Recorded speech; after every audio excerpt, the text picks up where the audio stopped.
Okay, welcome to this quick little video on my thoughts about the little bit of an argument that exists out there about whether or not to be worried of AI development.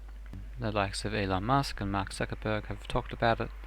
There's heaps of really good videos on YouTube to watch about the research that's been going on, and I've seen quite a few of those, and here's what I think. Maybe it might help you understand a little bit of why these different opinions are out there. So let's just get stuck into a little graph here I'm going to do of human skill level versus AI skill level. We'll say over here, we'll call the skill level called ability, and then we'll have skills down here, and we'll have different skill points along the bottom and all the way across, and they can just go on and on and on. And so some of these things can be speech, visual, recognition, say motion, so the ability to move around, social interaction, and say comprehension, knowledge.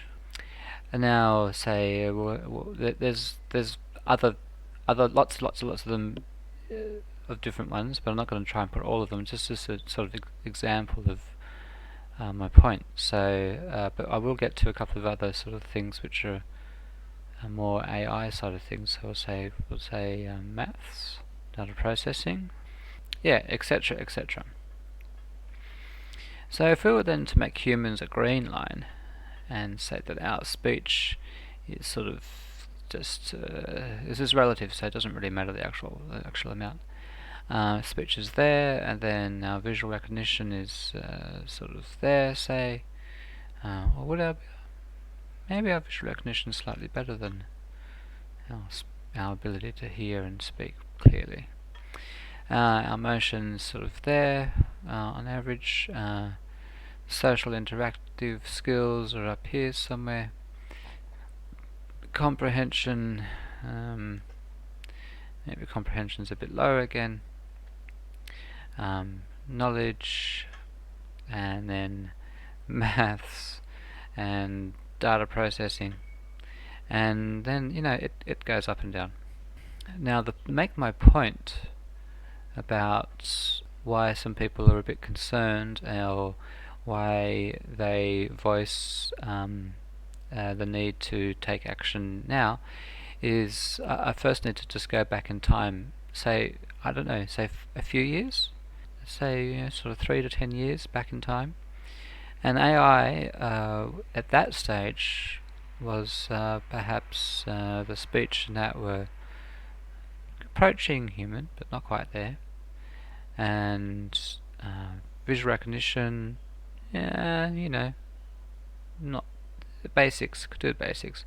Motion sort of could do the basics, or very specialized but not general. And social interaction was really poor. Comprehension, very poor.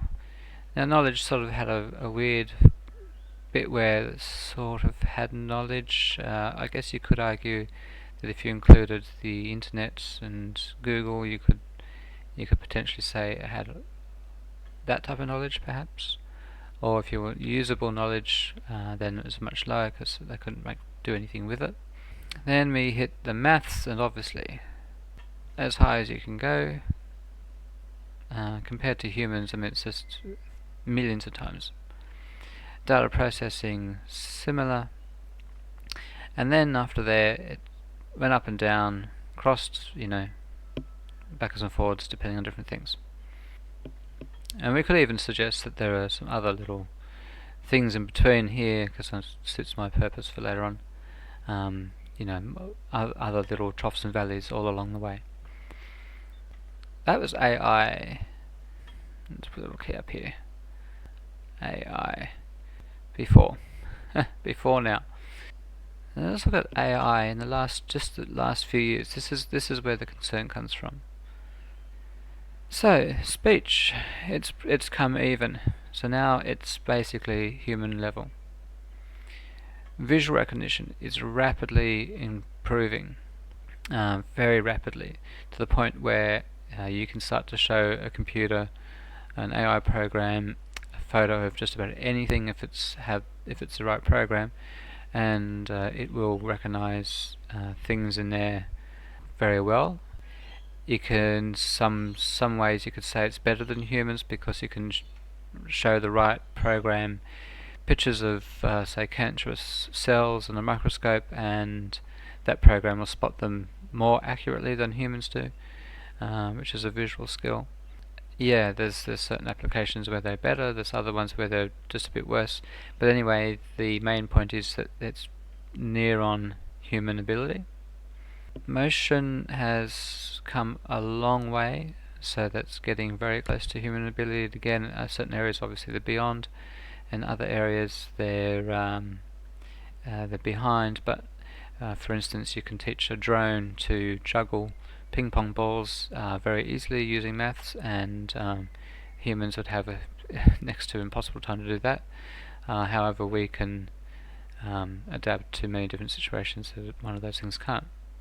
Now, social interaction has come a long way to the point where it can sort of confuse most humans of whether or not they're talking to a computer or not. However, that's sort of a mimicking thing, and it could get into a discussion of whether or not mimicking is the same as or not really the same as the real deal. Anyway, it's improving, and I'm sure sooner or later it will surpass humans, or at least match. Comprehension's an interesting one. I don't know. I'm just going to put that pretty vague because I'm not too sure about that. I understand there is work in that sort of area, so that you can tell it a sentence and it'll understand what the meaning of that is. But it's a mimicking thing again, and so does that really matter? But in any case, it's way improved from where it used to be, and changing rapidly.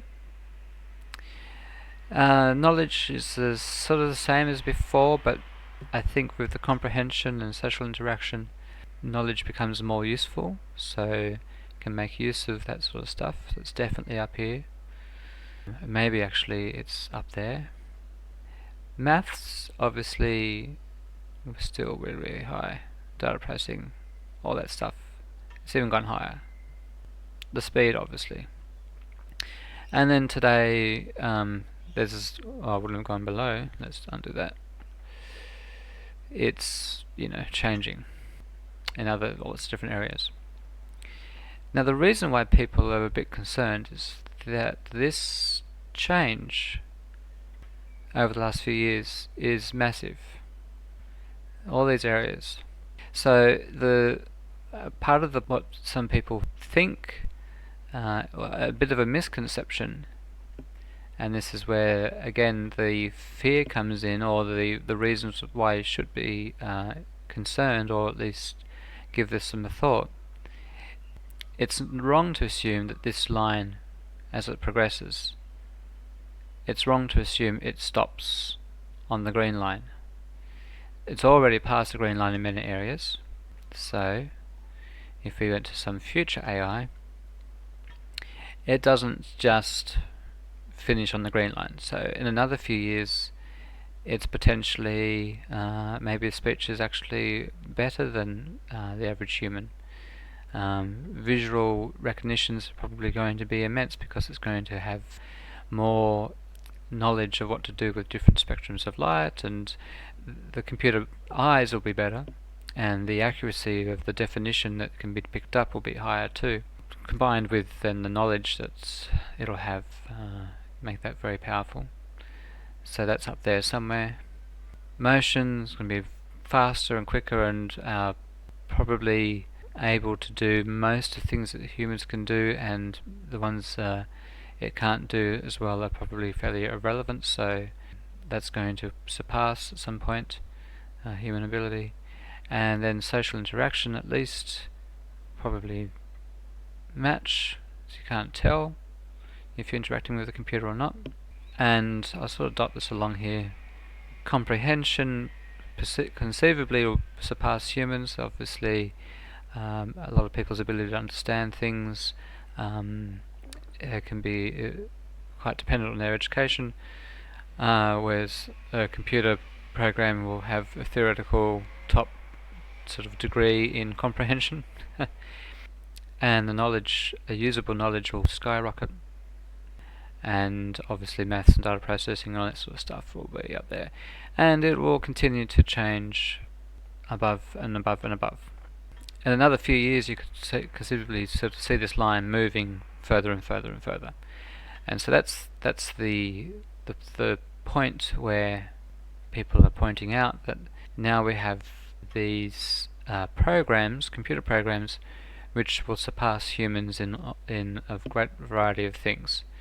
Now, the people who say there's not to be a concern, what their point is that on some particular aspects which are very hard to define in a computer sense, it still might be well below. So this could really drop down below human ability on certain very specific little areas, and it might be difficult for the programmers to mimic some of these behaviors that humans will pick up on.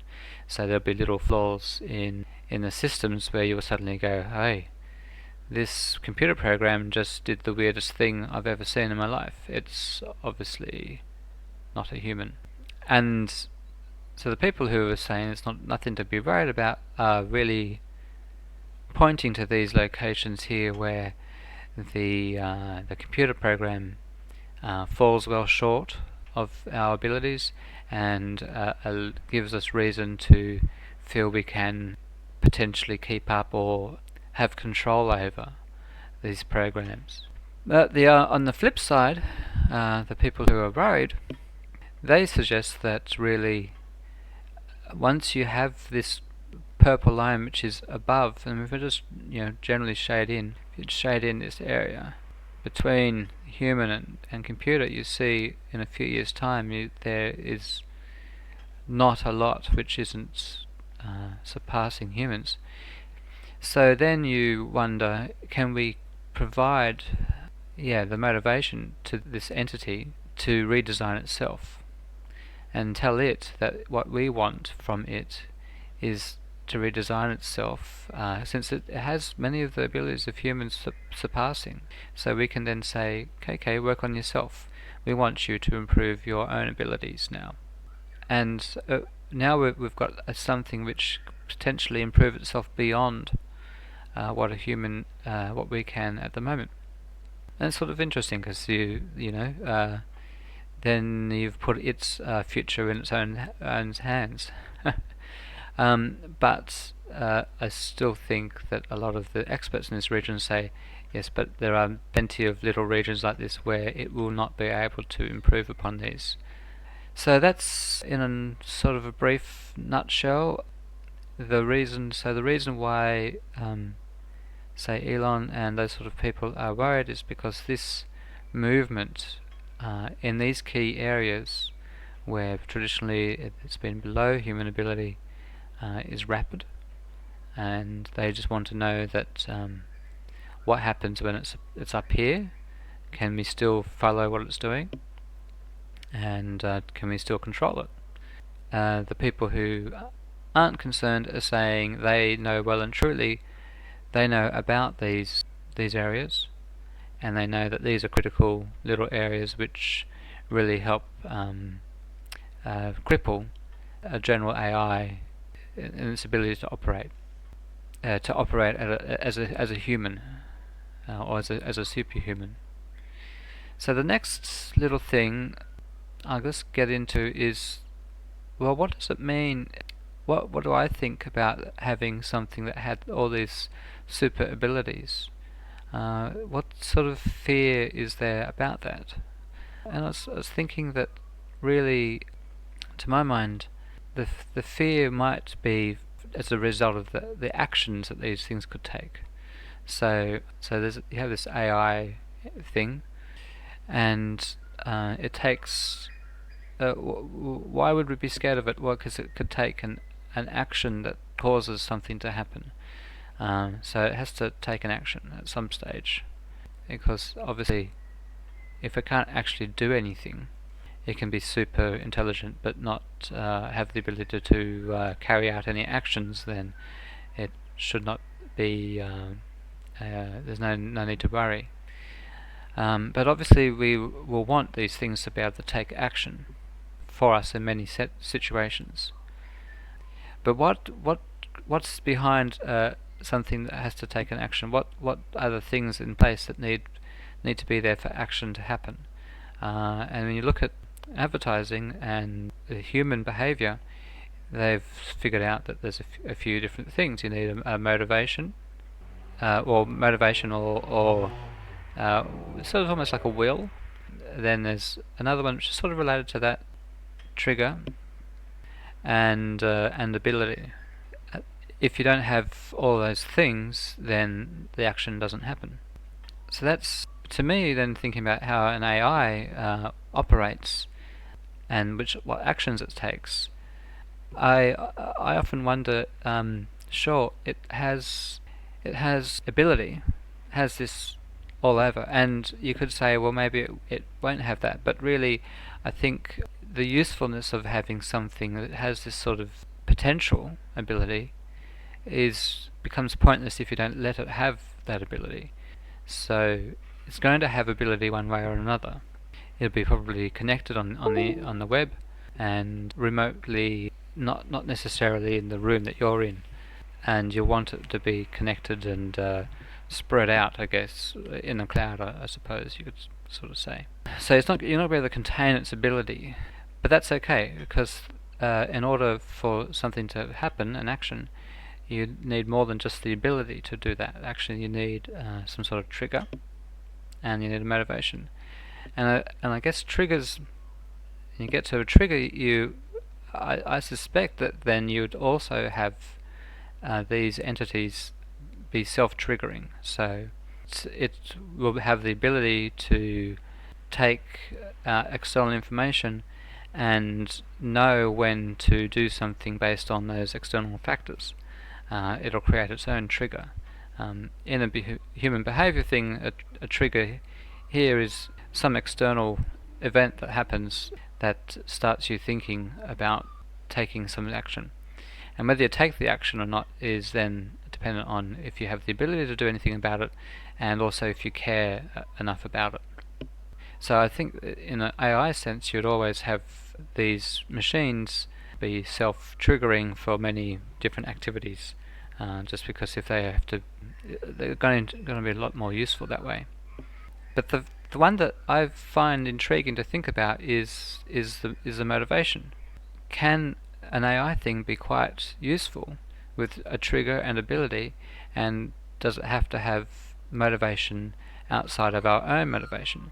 So this element here, I feel, is the one where you would control what this thing does by making sure the motivation is from a human level, sort of a human input, and that it can't. So that the interesting thing is, would you create these things to be self-motivated?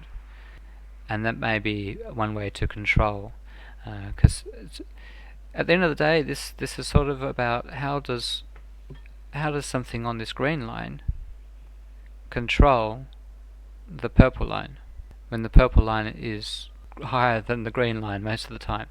So how does, you have to think about how would a chimpanzee go about controlling a human to make sure that it didn't do anything the chimpanzee didn't want it to do? And that's quite a curious sort of problem, and that's, I guess, the problem that you have to, you could look at this situation from that point of view. And what I'm suggesting is that it's interesting. I don't know if you have super abilities in all these areas, is actually motivation at zero? Does it have a will of its own? Is that really one of the spots where this line actually is at zero? And which is then quite handy, because if it has no motivation, essentially this super powerful thing, if you tell it to do nothing, does it sit there and do nothing and is happy to do nothing? Or has somebody decided, no, it needs motivation, and so even when you tell it to do nothing, it actually gets motivated and does something anyway? So I'd say this will be from humans motivation.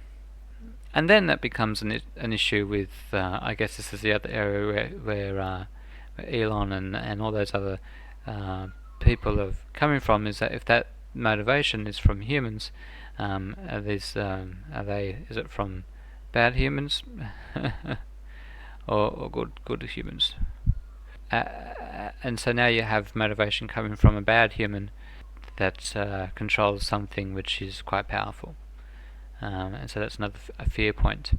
Yeah. So there's a few points to think about. Just to recap, the concern is that the rate of progress has been huge and will continue and surpass humans quickly.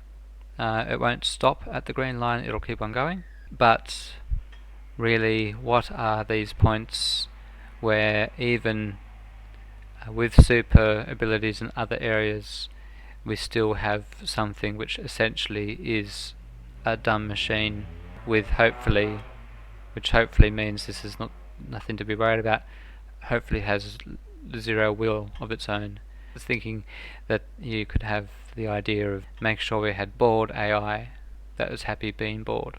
You don't want your AI getting bored and then not liking it. You want AI to be bored and to be happy being boring. Okay, that's all. Hope you enjoyed that. Catch you next time. Where's the off button?